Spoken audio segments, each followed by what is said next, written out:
Salut les bisouneurs, bienvenue à l'atelier pour une autre vidéo où je me lance en français dans un bricolage techno. Aujourd'hui, on va discuter de plusieurs petits bricolages techno parce qu'on va parler d'impression 3D et particulièrement de comment l'impression 3D peut nous permettre de fabriquer des objets hyper utiles. Cette idée de vidéo-là m'a été inspirée par certains commentaires que j'ai reçus dernièrement de personnes qui trouvent que l'impression 3D est complètement inutile. On a par exemple Vincent Richard qui nous remercie de le conforter dans sa décision d'abandonner l'impression 3D, qui sert seulement à faire des objets inutiles qui vont remplir les poubelles et générer de la pollution. On a aussi la petite Lacombe qui nous dit voir qu'on dilapide nos ressources pour ça. Donc ce genre de commentaire-là fait que je me suis posé la question, mais pourquoi certaines personnes trouvent ça complètement inutile alors que d'autres ne jurent que par ça, un petit peu comme moi, qui trouvent que c'est très pratique pour résoudre toutes sortes de problèmes autour de nous. Je me suis dit qu'une manière de répondre à cette réalité-là, ce serait de partager les projets qui, chez moi, dans l'atelier, dans la maison, ont réussi à rendre ma vie plus facile puis à régler des problèmes. Vraiment, là, vous partagez mes projets les plus utiles. Non seulement ça, mais pour certains de ces petits projets-là, je vais vous partager ma démarche étape par étape de l'identification du problème jusqu'à l'application de la solution. Comme ça va pouvoir vous inspirer là, puis vous donner des idées sur la manière dont vous pouvez vous aussi régler des problèmes autour de vous grâce à l'impression 3D. Ah, et aussi, je voulais vous dire que la vidéo d'aujourd'hui est réalisée en collaboration avec mes amis de chez JLC 3DP. C'est un service d'impression 3D en ligne dont on va parler un petit peu plus tard. Ils vont venir me sauver la vie là, dans un de mes petits projets pour régler un problème que j'ai chez moi. Mais avant ça, je vais vous amener à ma nouvelle étagère d'impression 3D où on va avoir besoin d'une pièce sur mesure pour régler un petit souci. C'est parti!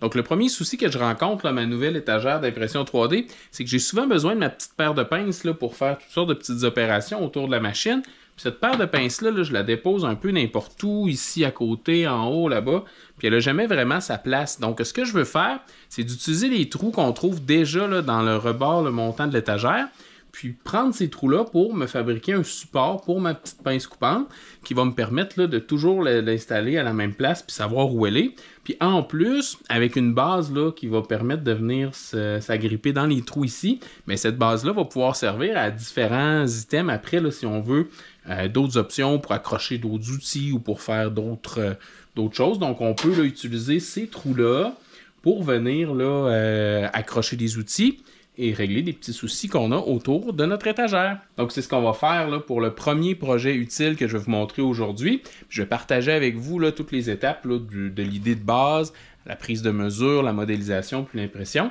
On va voir là, comment ça se passe. Donc, pour mon support ici, je n'ai pas des mesures très complexes à prendre, mais je n'ai quand même plusieurs dont il faut que je tienne compte. Je vais tenir compte du grand diamètre, du petit diamètre, de l'épaisseur de la membrure, puis de la distance entre les trous. Donc, mon plan, c'est de me faire deux plots qui vont entrer dans deux trous consécutifs pour ensuite descendre à leur place. Donc, le premier diamètre, on parle d'environ 12,8 mm. Donc, je vais me noter ça ici.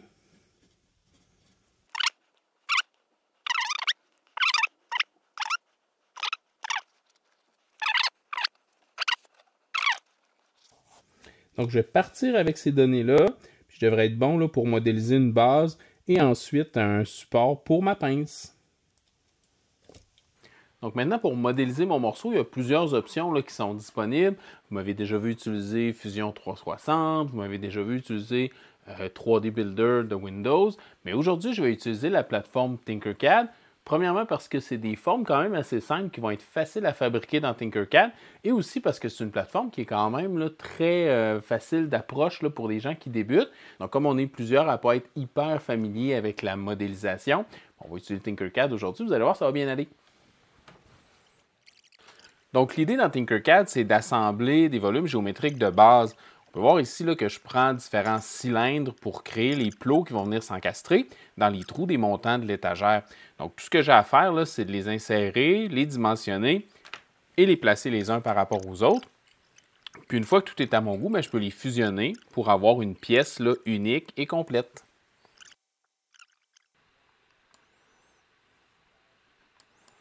Donc là, je me retrouve avec une plaque qui a ces deux têtes-là qui vont venir s'emboîter dans le montant de l'étagère. ce qui va me rester à faire, c'est d'ajouter la partie sur laquelle la pince va venir s'accrocher. Donc pour ça, je vais prendre une mesure là, sur ma pince. Je vais essayer là, de la déposer comme ça dans mon support. Donc ça me prendrait quelque chose d'environ 45 mm. Là, je dirais que ce serait un bon point, un bon endroit pour que la pince soit en équilibre. On va y aller pour 50.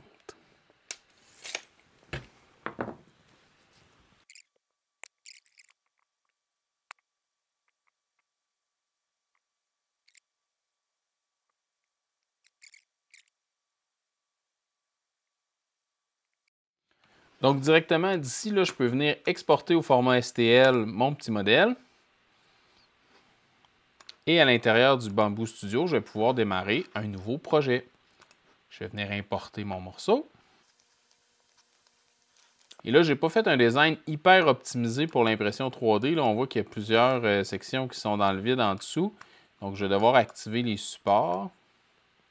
Mais pour un petit morceau comme ça, ça va bien faire l'affaire. Donc, je vais venir ici dans Support. Je vais activer les supports normaux, défauts. Je vais garder tous les paramètres par défaut parce que j'ai bien confiance dans Bamboo Lab et le Bamboo Studio pour faire ça à mon goût. Donc, je vais trancher ça. On en a pour 36 minutes d'impression. Je vais choisir... Je vais le faire en rouge, tiens. Et c'est parti vers la machine qui va nous imprimer ça.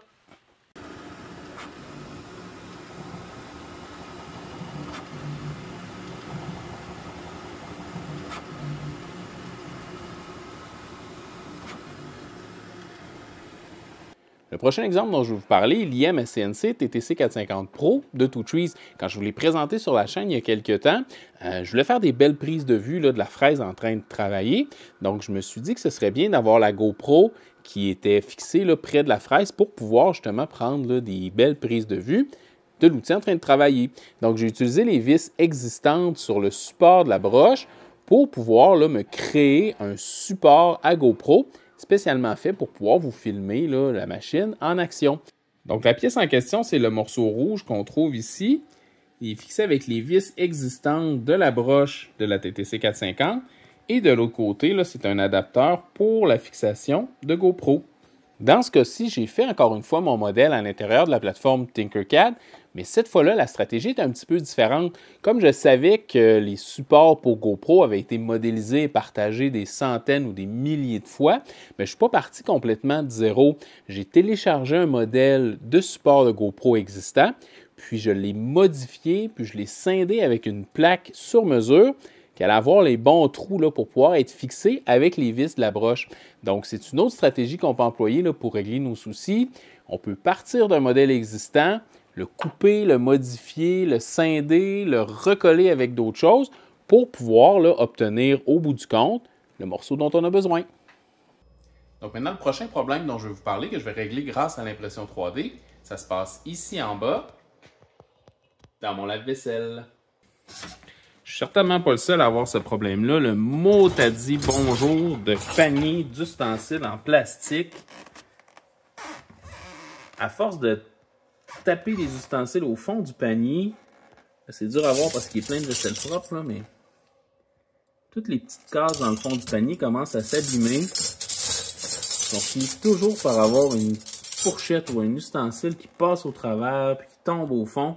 C'est vraiment une douleur, donc je vais régler ça aujourd'hui grâce à un fond refait pour mon bac à ustensiles qui va avoir des ouvertures plus petites, là, suffisamment grandes pour laisser passer l'eau, mais assez petites pour ne pas laisser passer les bouts de fourchette et de cuillère. Et là, c'est ici que mes amis de chez JLC 3DP vont me venir en aide pour la solution à ce problème-là. Parce que je pourrais m'imprimer une espèce de petite grille de plastique en PLA régulier, puis la mettre au fond de mon bac, puis continuer ma vie en espérant que ça règle le problème. Par contre, le souci, c'est qu'à cause des températures élevées qu'on trouve dans la vaisselle pendant le cycle, bien, le PLA régulier là, va se déformer, va ramollir, ça ne fera pas bien. Donc, grâce au service de JLC 3DP, je peux aller chercher là-bas une impression dans un matériau qui est plus résistant à la chaleur que ce que j'ai de disponible chez moi. Donc, grâce à eux, je vais pouvoir me commander une pièce qui est quand même une pièce toute simple à modéliser, mais je vais pouvoir la commander dans un matériau résistant à des plus hautes températures, donc qui ne va pas là, s'abîmer ou se déformer à l'intérieur du lave-vaisselle.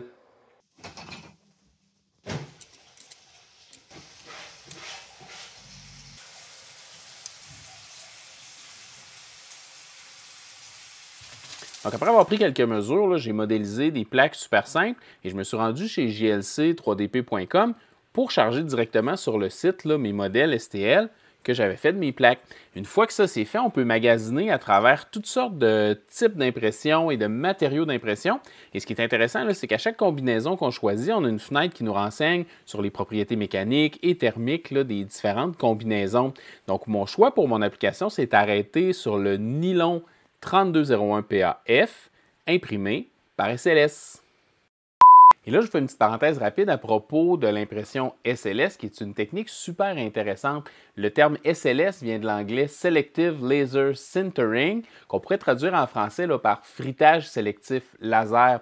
La manière que ça fonctionne, c'est qu'on a une machine qui étale une mince couche de poudre de résine et un laser qui va venir faire durcir certains endroits de cette couche-là, selon le modèle qu'on veut imprimer. Une fois que c'est fait, la machine va venir étendre une autre couche de résine et le processus va se répéter couche après couche après couche. Et à la fin, on se retrouve là, avec nos pièces qui sont emprisonnées à travers d'un pain de poudre là, qui n'est pas durci. Donc, ça permet de faire des pièces assez complexes avec des bonnes propriétés mécaniques.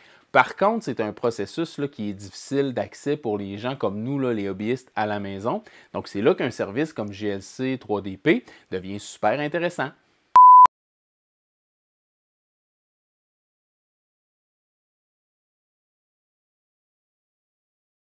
Ouais, bien, l'impression de mon support de pince est terminée. Ça a l'air de s'être super bien passé.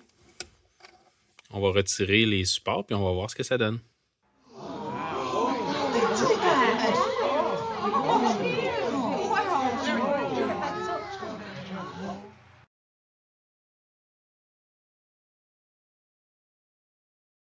Donc, ça fait quelques jours que la commande est passée. Je vais aller maintenant voir dans la boîte aux lettres parce que le colis est censé être arrivé.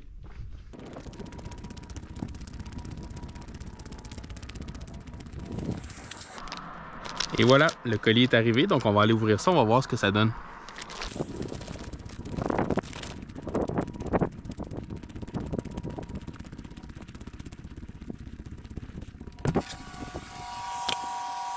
Donc on va déballer ça, puis on va regarder de quoi ça a l'air à l'intérieur du paquet.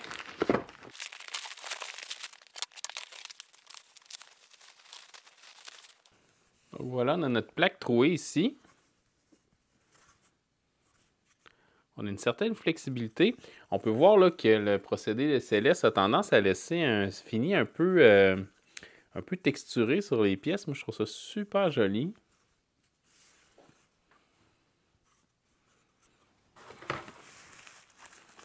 Donc, on a la grande et les deux petites.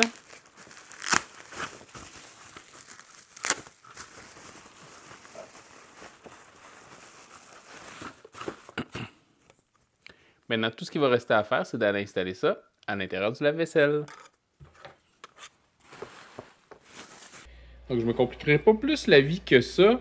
La grande partie est un peu occupée, là, donc je vais me gérer les petites pour le moment. Je vais placer ça ici au fond.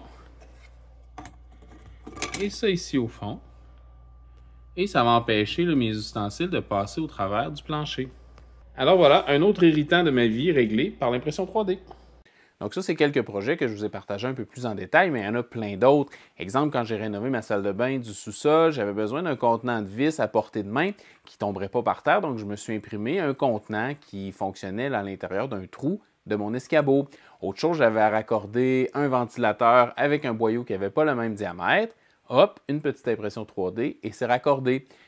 Et il y a aussi le support de la caméra que j'utilise présentement pour filmer, qui est entièrement imprimé en 3D. Donc, je pense qu'on a des bons arguments là, pour montrer que l'impression 3D peut être très utile, mais bien évidemment, je vais vous admettre que ça m'arrive moi aussi d'imprimer des choses complètement inutiles. Merci d'avoir pris le temps de regarder. À bientôt!